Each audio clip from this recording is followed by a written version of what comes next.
Movie के start में हम एक छोटे से टाउन को देखते हैं जहाँ दो भाई रहा करते थे। बड़े भाई का नाम एडवर्ड था और एक उसका छोटा भाई था। उन लोगों को एल्केमिस्ट टेक्निक सीखने का बहुत शौक था, जिससे वो एक मेटल को किसी दूसरे मेटल में बदल सकते थे। यानी कि कोई आम सा मेटल है तो वो उसे सोने में भी बना सकते थे और इसी का यूज करके वो अपने लिए टॉयज भी तैयार करते थे। एक दिन वो अपनी मदर को अपना बनाया गया टॉय दिखाने जाते हैं, जिस पर उनकी मदर उन्हें शाबाश देती है और इसके साथ उसकी भी डेथ हो जाती है। इससे पहले उनके फादर की भी डेथ हो चुकी थी और अब वो बच्चे बिल्कुल अकेले रह जाते हैं और वो बहुत उदास होते हैं और अपनी माँ की ग्रेव के पास बैठे होते हैं। एडवर्ड अपने छोटे भाई से कहता है कि तो क्यों ना हम अपनी मदर को भी इस टेक्निक से इस दुनिया में वापस ले आए। लेकिन उसका छोटा भाई समझदार होता है और वो कहता है नहीं भैया, ये चीज तो मना है, अगर किसी को पता चल गया तो हमें इसके लिए बहुत बड़ी सजा हो सकती है। और वो ये भी जानता था और इस प्रोसेस के दौरान उनसे कोई गलती हुई तो उनकी जान भी जा सकती है। लेकिन फिर भी एडवर्ड अपने छोटे भाई को मना लेता है और वो लाइब्रेरी आते हैं और इस टेक्निक पर कुछ बुक्स ढूंढने लगते हैं। तो फिर वो सारा सामान, सारे मिनरल्स इकट्ठा कर लेते हैं, जिससे इंसानी जिस्म बना है, ह्यूमन बॉडी बनी है। और वो व्हाइट कलर का एक सर्कल ड्रॉ करते हैं जिसके अंदर एक बर्तन रखते हैं और वो सारे मिनरल्स उसके अंदर मिक्स करने लगते हैं। और फाइनल प्रोसेस के लिए इनको एक सोल चाहिए थी और उसके लिए ये दोनों भाई अपने अपने खून का एक एक ड्रॉप डाल देते हैं। उसके बाद अचानक से वो मटेरियल आपस में मिक्स होने लगता है। इस बर्तन के अंदर एक तूफान सा मच जाता है और एक अजीब सी रोशनी निकलने लगती है और इस रोशनी की एनर्जी हर चीज तबाह करने लगती है और उनका घर इस वजह से टूटने लगता है। इस तूफान में एडवर्ड का छोटा भाई भी गींजा चला जाता है। वो उसे बचाने की बहुत कोशिश करता है, लेकिन वो किसी दूसरी दुनिया में जा चुका था। यानी इनसे कोई गलती हो गई थी जिसकी वजह से एडवर्ड के छोटे भाई की जान की कुर्बानी देनी पड़ी। वो उस दुनिया में पहुंच चुका था जहाँ गॉड रहा करते थे। अब जब एडवर्ड बड़ा होता है तो उसे सोच आती है कि मुझे अपने भाई की तलाश में जाना चाहिए और उसे ढूंढना चाहिए। तो वो उसी दुनिया में जाने की तैयारी करता है और वो गॉड से कहता है कि ऐसी क्या गलती हुई मुझसे कि मैं अपनी माँ को ठीक से बना नहीं सका और मुझे एक बार अपनी माँ को देखना है। और गॉड उसे एक ऐसी जगह पे भेज देता है जहाँ उसे अपनी माँ के सोल की एक झलक दिखाई देती है। एडवर्ड उसे ठीक से नहीं देख पाता और उसे बाहर निकाल दिया जाता है और एडवर्ड कहता है कि मैंने तो उन्हें अभी ठीक से देखा भी नहीं है, मुझे वापस जाने दे। लेकिन गॉड कहता है कि नहीं, मैंने तुम्हारे लिए जितना करना था कर दिया, अब तुम इस चीज की कीमत अदा नहीं कर सकते हो। तब एडवर्ड कहता है कि मैं उस गलती को सुधारना चाहता हूँ, मुझे इम्प्रूव करना है अपनी गलती को ताकि मैं अपनी भाई की जान बचा सकूं और उसे वापस अपनी दुनिया में लेके आ सकूं। तब गॉड कहता है कि ऐसा नहीं हो सकता तक तुम इसकी भारी कीमत ना अदा कर सको। तो एडवर्ड कहता है कि ऐसा क्या है, मुझे बताएं। तो गॉड कहता है कि इसके बदले में तुम्हें तुम्हारा एक बाजू और एक टांग मुझे देनी होगी। एडवर्ड इस पर राजी हो जाता है और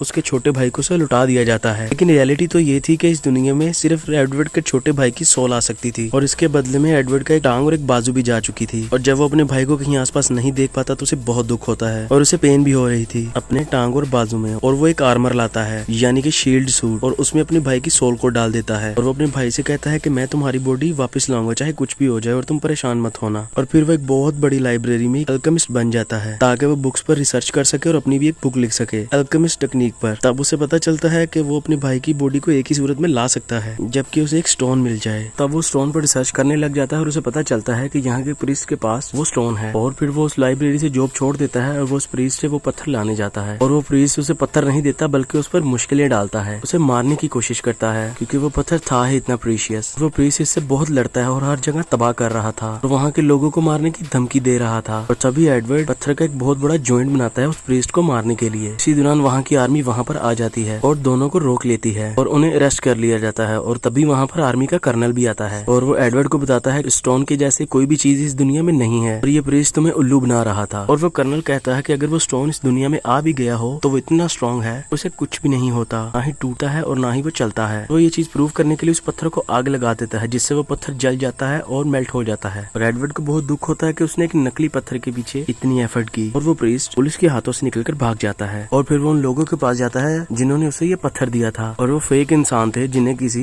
स्ट्रॉन्ग अल्केमिस्ट ने बनाया था और वो उन पर गुस्सा हो रहा होता है। तभी वो आर्टिफिशियल लेडी उसे मार देती है और वो आर्टिफिशियल लड़का उसे खाने लगता है। और फिर हम देखते हैं कि एडवर्ड एक जगह पर होता है जहाँ के आर्मी ऑफिसर होते हैं जो कि उससे काफी इम्प्रेस थे। वो कहते हैं कि मैंने तुम्हारे बारे में सुन रखा है और मैं सच में तुम्हारी मदद करना चाहता हूँ अगर तुम्हारी नीयत साफ है तो, अगर तुम अच्छा काम करना चाहते हो तो। और वहाँ पर ही एडवर्ड का दोस्त आया होता है। आर्मी जनरल एडवर्ड को बड़े बड़े अल्केमिस्ट के पास भेजता है। उसे लगता है कि हो सकता है वो एडवर्ड की कुछ मदद कर सके। और तभी वहाँ पर एडवर्ड की एक बचपन की दोस्त आती है। ये वही फीमेल थी जिसने एडवर्ड के नकली हाथ और बाजू लगाए थे। और अब कर्नल इनको एक बहुत बड़े अल्केमिस्ट के घर लेके जाते हैं जो कि अपनी बेटी और एक डॉगी के साथ रहता था। और वो अल्केमिस्ट एडवर्ड को बताता है कि मेरा काम क्या है। वो इनफैक्ट दो जानवरों को मिलाकर एक और जानवर बना सकता है जो कि इंसानों की तरह बोल भी सकता था। एडवर्ड अल्केमिस्ट से पूछता है कि ऐसा क्या तरीका है कि मैं अपने भाई को इस दुनिया में वापस ला सकूं। तो वो अल्केमिस्ट एडवर्ड को बताता है कि ऐसा कोई तरीका नहीं है जिससे एक इंसान को दोबारा जिंदा किया जा सके या उसकी बॉडी को लेकर आया जा सके। सके। हाँ, लेकिन एक स्टोन की मदद से तुम ऐसा कर सकते हो। एल्केमिस्ट एडवर्ड को बताता है कि एक साइंटिस्ट होता था जो कि आर्मी के साथ मिलकर एक एक्सपेरिमेंट किया करता था और वो पत्थर भी उसी के पास है। वो छुपा हुआ है ताकि उससे कोई कीमती पत्थर ले ना जाए। जिस एल्केमिस्ट के घर वो लोग होते हैं वो एडवर्ड से कहता है कि तुम अपने भाई की सोल को मेरे पास छोड़ जाओ, मैं उससे कुछ बातचीत करता हूँ और हो सकता है कोई हल निकल आए। इतनी देर तुम उस आदमी यानी उस साइंटिस्ट को ढूंढो। हम देखते हैं कि एडवर्ड उसकी फीमेल फ्रेंड उस आदमी को ढूंढने निकल पड़ते हैं। ऑन दी अदर साइड वो एल्केमिस्ट एडवर्ड के छोटे भाई से बातें कर रहा होता है और वो उसे ये सोचने पर मजबूर करता है कि तुम्हारी सोल कभी इस दुनिया में आई ही नहीं थी, तुम कभी इंसान थे ही नहीं। एडवर्ड का छोटा भाई ये सोचने पर मजबूर हो जाता है कि वाकई मैं इस दुनिया में एग्जिस्ट नहीं करता था, पर मेरा एग्जिस्टेंस है क्या, मैं हूँ क्या। और वो इसी बात पर सोच विचार करता है और सोचने लगता है। हम देखते हैं कि एडवर्ड ने और उसकी दोस्त ने उस साइंटिस्ट को ढूंढ लिया था। बताते हैं कि मैं यहाँ आर्मी से छुप कर रह रहा हूँ और इसकी रीजन वो बताने वाले ही होते हैं कि तभी वहाँ पर वो आर्टिफिशियल ह्यूमन वाली लड़की आ जाती है और जो उन्हें मार देती है। मरने से पहले वो साइंटिस्ट एडवर्ड को बताता है कि आर्मी की एक ऐसी लैब है जहाँ पर तुम्हें वो पत्थर भी मिल जाएगा और बाकी सारी इन्फॉर्मेशन भी। इसके साथ साथ वो एडवर्ड को कुछ नोट्स भी देता है। अब हम देखते हैं कि एडवर्ड जब उस एल्केमिस्ट के घर पर जाता है जहाँ पर उसने भाई के सोल को छोड़ा था, वहाँ पर उसे बेटी और उसका डॉग नजर नहीं आता। जब वो उस एल्केमिस्ट के कमरे में जाता है तो वो बहुत खुश होता है और उसके सामने एक अजीबोगरीब सी क्रिएचर सी थी जो उसने दो जानवरों को मिलाकर बनाया था। वो बात भी कर रही थी। जब वो उसके पास जाता है तो उसे वो क्रिएचर बहुत अच्छी लगती है और तभी वो बोलने लगती है कि क्या तुम मेरे साथ खेलोगे। तो ये सुनकर एडवर्ड को याद आता है ऐसा तो एल्केमिस्ट की बेटी मुझसे कहा करती थी और उसे पता चल जाता है कि ये दो जानवरों का मिक्सचर नहीं है, कि एल्केमिस्ट ने अपनी बेटी और डॉग को मिला लिया है एक साथ और उसने ये क्रिएचर तैयार की है और उसे बहुत गुस्सा आता है। वो एल्केमिस्ट को मारने लगता है कि तुमने ऐसा क्यों किया। तो वो कहता है कि तुमने अपनी माँ को लाने के लिए अपने भाई की कुर्बानी दी और मैं साइंस में बहुत आगे जाना चाहता हूँ और जिसके लिए मुझे अपनी फैमिली को कुर्बान करना भी पड़े तो मैं कर दूंगा। और मैंने किया। और मैंने जो पहला क्रिएचर बनाया था वो मैंने वाइफ मिक्स करके बनाया था और वो भी किसी दूसरे जानवर के साथ। और ये सुनकर एडवर्ड को बहुत गुस्सा आता है और वो उसे मारने लगता है और साथ ही वो आर्मी को भी कॉल कर देता है। उसे रेस्ट करवा लिया जाता है। एडवर्ड काफी उदास हो जाता है और एडवर्ड काफी परेशान हो जाता है कि वो छोटी सी बच्ची की जान नहीं बचा सका। और फिर हम देखते हैं कि एडवर्ड उस स्टोन की तलाश में उस ड्रेस को ढूंढने लगता है और जो कि उसे उस साइंटिस्ट ने बताया था, लेकिन उसे वो स्टोन नहीं मिल रहा होता तो वो रोने लगता है। उसके छोटे भाई की सोल जो कि अब एक आर्मर में कैद थी, वो समझता है कि ये कीमती स्टोन के पीछे और मुझे यूज कर रहा है। इस बात को लेकर दोनों में बहुत लड़ाई होती है क्योंकि वो ये सोचने लगा था कि एडवर्ड उसका असली भाई नहीं है। वो दोनों बहुत लड़ते हैं। इस वजह से एडवर्ड का हाथ काफी जख्मी हो जाता है। तभी एडवर्ड की फीमेल फ्रेंड रोने लगती है। क्या तुम्हें नहीं याद कि हम तीनों बचपन में एक साथ खेला करते थे। वो उसे उसका पास याद दिलाने लगती है। इसका मकसद तुम्हें सिर्फ इस दुनिया में वापस लाना है और वो तुमसे बहुत बहुत प्यार करता है और तुम क्यों नहीं समझते हो। तुम्हारे दिमाग में किसी ने नेगेटिव चीज भर दी है। तुम सोचने की कोशिश तो करो क्योंकि तुम एक इंसान थे। और एडवर्ड के भाई को आहिस्ता आहिस्ता सब याद आने लगता है और वो अपने बड़े भाई से माफी मांगता है। एडवर्ड अब हर एक लाइब्रेरी में जाता है ताकि वो उस लैब का पता लगा सके, लेकिन उसे उसके बारे में कोई इन्फॉर्मेशन भी नहीं मिलती। वो दिन रात एक कर देता है और आखिरकार वो थक जाता है। तभी वहाँ पर कर्नल आते हैं और वो कहते हैं कि मैं तुम्हारी मदद करता हूँ। वो बताता है कि ये कोई लैब नहीं बल्कि एक जेल थी जहाँ पर लोगों को कैद रखा जाता था। वो बताता है कि इसकी लोकेशन कहाँ पर है, लेकिन उसके कुछ बोलने से पहले ही वो आर्टिफिशियल लड़की वहाँ पर आ जाती है और जो उस पर अटैक करने लगती है। लेकिन कर्नल अपनी जान को रिस्क में रखते हुए उस लड़की को मार देते हैं और वहाँ से निकल जाते हैं। वो बाहर कॉल करने जाता है लेकिन वहाँ पर भी वो कर्नल आ जाता है जिसने शुरू में एडवर्ड से कुछ बात की थी और वो उसको शूट कर देता है। और उसके मर्डर के इल्जाम में एडवर्ड को अरेस्ट कर लेते हैं। यहाँ पर वो लेफ्टिनेंट बताती है कि कर्नल ने दूसरे कर्नल को किल किया है और उसने उस एल्केमिस्ट को भी आजाद करवा दिया है। उस लेफ्टिनेंट की कोई बात भी आर्मी नहीं सुनती थी तो वो एडवर्ड से कहती है कि हम दोनों यहाँ से भाग चलते हैं। तो वो लोग वहाँ के गार्ड पर अटैक करते हुए वहाँ से बाहर आ जाते हैं। बाहर आके देखते हैं कि उस बुरे कर्नल को पुलिस ने घेरा होता है। तो कर्नल को उस पर शक होता है कि ये लेफ्टिनेंट नहीं है और जिससे वाकई रिवील होता है कि वो एक आर्टिफिशियल इंसान है। वो आर्टिफिशियल लड़की अपने बाकी टीम मेंबर्स को भी बुला लेती है और तभी वहाँ पर एडवर्ड और उसके लेफ्टिनेंट साथी भी आ जाते हैं और वो आर्टिफिशियल लड़की मान लेती है कि इस कर्नल ने उस कर्नल को नहीं मारा बल्कि मैंने रूप बदल कर मारा है। तुम आर्मी के लोगों को क्यों मार रही हो, तुमने उस एल्केमिस्ट को भी आजाद कर दिया है, आखिर तुम चाहती क्या हो। वो आर्टिफिशियल लेडी कहती है कि नहीं, उसको हमने आजाद नहीं किया, वो कोई और ही हो सकता है। वो कहती है कि हमने जो किया हमने बता दिया। और उन आर्टिफिशियल लड़कियों में से एक लड़की उस एल्केमिस्ट को ढूंढने निकल पड़ती है। दूसरी आर्टिफिशियल लड़की लैब की तलाश में निकल पड़ती है और तब वो आर्टिफिशियल लड़का सब आर्मी वालों को खाने के लिए आगे बढ़ता है। इस दौरान वो मासूम कर्नल भी जख्मी हो जाता है जिस पर उस कर्नल को मारने का इल्जाम था और एडवर्ड भी उनका पीछा करता है और फाइनली उस लैब में पहुंच जाता है। उस लैब में जहाँ उस एल्केमिस्ट ने एडवर्ड के भाई और उसकी फीमेल फ्रेंड को कैद किया होता है। वहाँ पर वो एल्केमिस्ट उसे उस स्टोन की सच्चाई बताता है। कहता है कि जिस स्टोन को तुम इतना असल और प्रीशियस समझ रहे हो, मैं बताऊं वो असल में है क्या। और ये लैब नहीं एक जेल हुआ करती थी और यहाँ पर बहुत सारे लोगों को मारकर उन्हें सैक्रिफाइस कर उनकी सोल से ये स्टोन बनाया गया। उनको हम इतनी पेन देते थे, इतना टॉर्चर करते थे कि और उनसे जितनी भी एनर्जी एक्सीज होती थी हम उसको इस स्टोन में डाल देते थे। और एडवर्ड को पता चलता है तो उसे बहुत दुख होता है और वो जिस पत्थर को अच्छा समझता रहा वो इतनी जानों की कुर्बानी के बाद बना था। लेकिन उसके बाद वो आर्टिफिशियल लड़की उस एल्केमिस्ट को मार देती देती है ताकि ज्यादा राज मत उगले। फिर हम वहाँ पर आर्मी जनरल को भी देखते हैं जो कि इस प्लान का मास्टरमाइंड था, उसके पीछे था, और वो लाइट्स ऑन करता है जिससे हमें पता चलता है कि उस लैब की छत पर उन मासूम लोगों की डेड बॉडीज को लटकाया गया था जिन्हें किसी चीज से कवर किया गया था। और तब जनरल उन सब में एक एक स्टोन डालने लगता है जिससे वो जिंदा होने लगते हैं। वो अजीबोगरीब क्रिएचर्स में बदल जाते हैं जैसे कोई ज़ॉम्बीज हों, जिनसे जनरल उन्हें खोल देता है और जिससे वो नीचे आके गिरते हैं। उठ खड़े होने के बाद सबसे पहले वो जनरल पर अटैक करते हैं। अब ये सारे ज़ॉम्बीज बाहर की तरफ जाते हैं और कर्नल परेशान हो जाते हैं कि